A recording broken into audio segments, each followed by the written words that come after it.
Hello everyone, myself doctor Rinu from government girls college Sirohi. बच्चों, इससे पहले की क्लास में हमने मियोसिस का जनरल इंट्रोडक्शन, उसके बाद की क्लास में हमने मियोसिस के प्रोफेज फर्स्ट स्टेज के बारे में स्टडी की थी। आज की क्लास में हम उसी की कंटिन्यूएशन में मियोसिस फर्स्ट के जो आगे की स्टेजेस होती हैं और मियोसिस सेकंड के बारे में स्टडी करेंगे। First, we are going to discuss about meiotic spindle formation. Unlike mitotic cell, human and mouse oocyte do not have centrosome to produce the meiotic spindle. यानी कि हमने पहले बताया था कि माइटोटिक सेल्स होती है, उसमें तो स्पिंडल फॉर्मेशन होता है, लेकिन यहाँ पर क्या होता है, ह्यूमन और माउस की जो oocytes होते हैं उनमें सेंट्रोसोम नहीं होता है जो कि स्पिंडल फॉर्मेशन बना सके। In mice approximately 80 microtubules organising centre यानी जिसे हम MTOCs कहते हैं form a sphere in the ooplasm and begin to nucleate microtubule that reach out towards chromosome attaching to the chromosome at the kinetochores। यानी कि क्या कह रहे हैं कि माइस में क्या होता है कि 80 जो माइक्रोट्यूबुल ऑर्गेनाइजिंग सेंटर होता है जो ऊप्लाज्म में एक स्पेयर फॉर्मेशन शुरू करता है, वहीं से जो न्यूक्लिएट माइक्रोट्यूबुल्स होती हैं वो शुरू होती है बनना and reach out towards chromosomes, यानी कि वो क्रोमोसोम्स की तरफ खींचती चली जाती है attaching the chromosomes at the kinetochores, यानी कि क्रोमोसोम्स के साथ में वो काइनेटोकोर्स के साथ में अटैच होती हैं। Over the time the MTOCs merge until two poles have formed, यानी कि ये बाद में समय के साथ साथ क्या होता है कि ये मर्ज हो जाती हैं। कब तक? जब तक कि दो पोल्स फॉर्मेशन नहीं हो जाते हैं स्पिंडल शेप की। In human oocyte spindle microtubules nucleation begins on the chromosomes, जबकि ह्यूमन्स में जो होता है माइक्रोट्यूब्यूल न्यूक्लिएशन जो होता है वो क्रोमोसोम पर बनना शुरू होता है oocyte में, forming as an aster that eventually expand to surround the chromosomes. ये एस्टर की फॉर्म में बनना शुरू होता है और क्या करता है, धीरे धीरे क्रोमोसोम को चारों तरफ से घेर लेता है। Chromosome then slide along the microtubule toward the equator of the spindles, यानी इसके साथ में क्या होता है, क्रोमोसोम्स जो होता है स्पिंडल में इक्वेटर की तरफ स्लाइडिंग शुरू कर देता है। At which point the chromosome kinetochore form and on attachment of two microtubules, और यही वो पॉइंट होता है जहाँ पर काइनेटोकोर्स पर आकर के ये एंड टू एंड आपस में अटैच हो जाता है और माइक्रोट्यूबुल फॉर्मेशन होता है।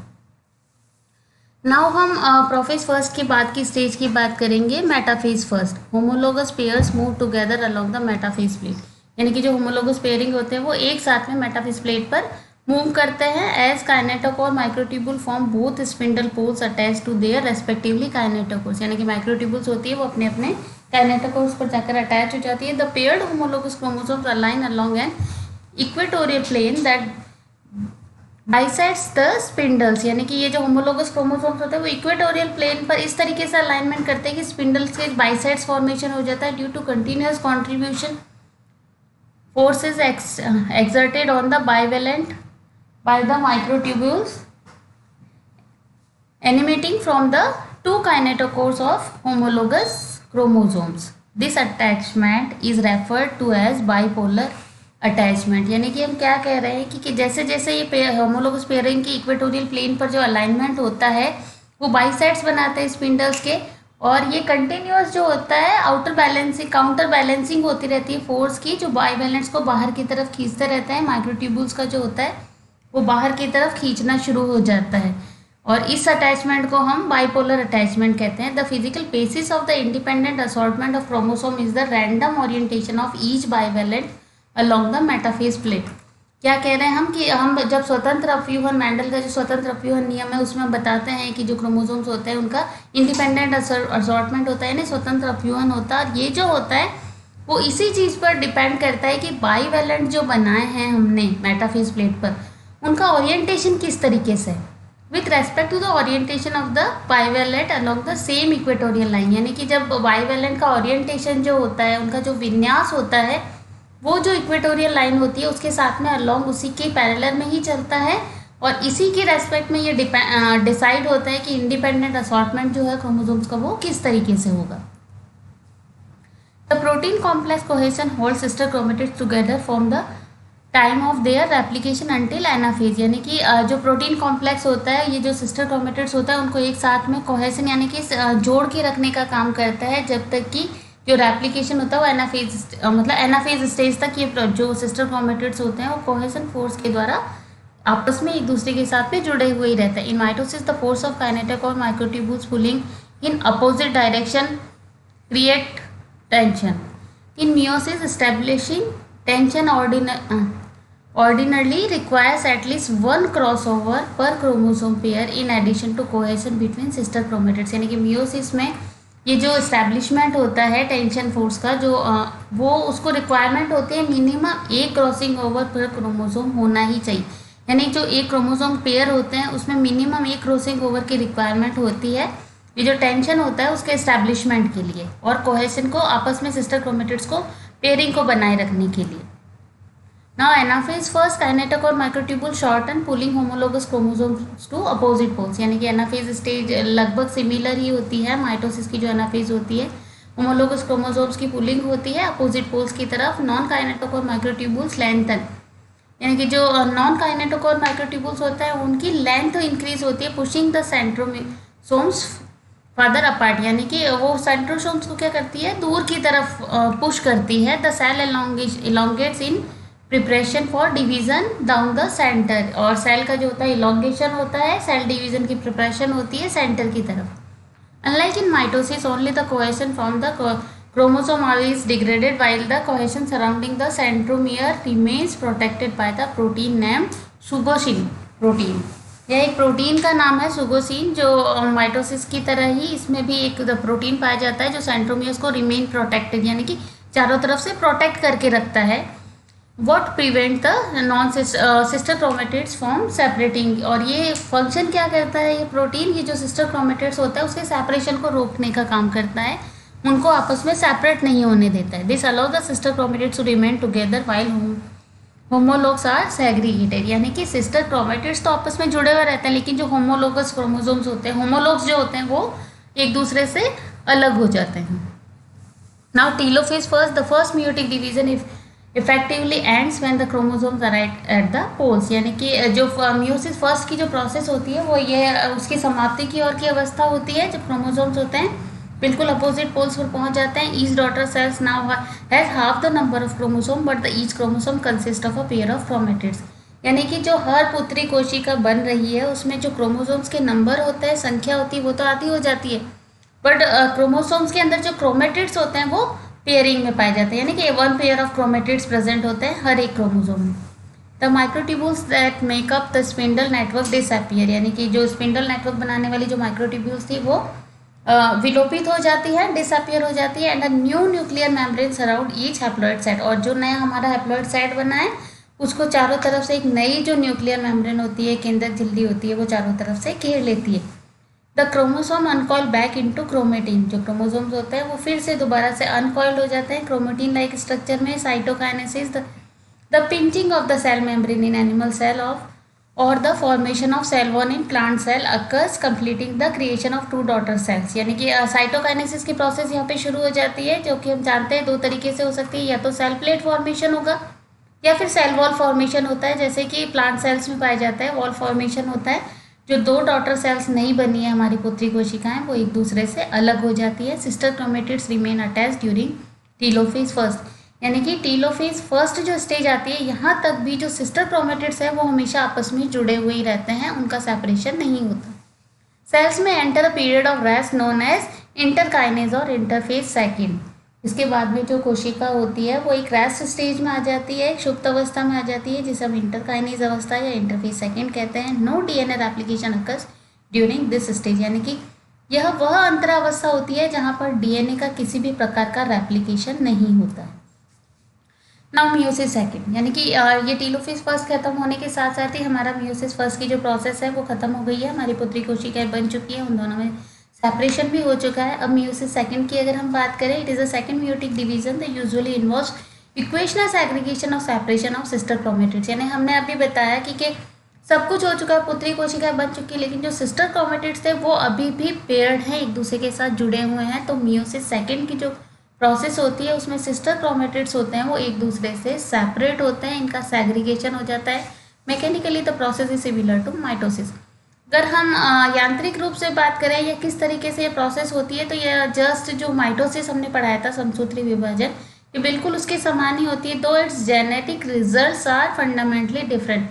यानी कि वैसे देखने में तो ये प्रक्रिया सेम होती है, लेकिन इनके जो आनुवांशिक अगर हम बात करें परिणाम होते हैं वो बहुत ज़्यादा डिफरेंट होते हैं। The end result is production of 4 haploid cell, यानी कि अगर हम अंतिम रूप से अगर हमारे परिणाम की बात करें तो हमारे पास 4 हैप्लॉइड सेल्स मिलती है हमें।